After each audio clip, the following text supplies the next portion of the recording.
زنا کے بعد دوسرے مرد سے شادی کرنا۔ ایک خاتون نے پوچھا ہے مجھ سے ایک بہت بڑا گناہ ہو گیا جس پر میں شرمندہ ہوں، کسی سے زنا ہو گیا، اب وہ لڑکا مجھ سے شادی کرنے سے منع کر رہا ہے، کیا میں اسے زبردستی شادی کے لیے مناؤں یا سب کچھ چھپا کر اپنے گھر والوں کی مرضی سے شادی کر لوں؟ پہلے تو آپ کو چاہیے کہ آپ اللہ سے سچے دل سے توبہ کریں۔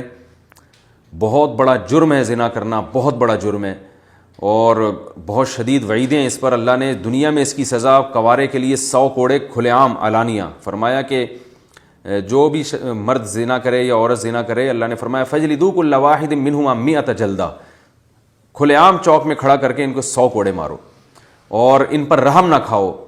کتنی سخت وعیدیں ہیں اس پہ، اور آخرت میں جہنم کی آگ ہے۔ تو آپ کو چاہیے کہ اب آپ سے غلطی ہو گئی، آپ اللہ سے خوب گڑ گڑا کے توبہ کریں اور آئندہ کے لیے عزم کریں یہ گناہ دوبارہ نہیں کریں گی۔ اور اب جہاں آپ کے والدین کہہ رہے ہیں دوبارہ آپ وہاں شادی کر لیں اور زندگی بھر کے لیے اس کو چھپا دیں، آپ کسی کے سامنے اس کو ظاہر نہ کریں۔ جب سچے دل سے توبہ کر لیں گی، اللہ کی رحمت سے امید ہے اللہ تعالیٰ معاف کر دے گا، اور اپنے گناہ کو کسی کے سامنے ظاہر نہیں کرنا چاہیے۔ بہترین صدقہ جاریہ حاصل کرنے کے لیے اس ویڈیو کو شیئر کرنا مت بھولیں۔ جزاک اللہ۔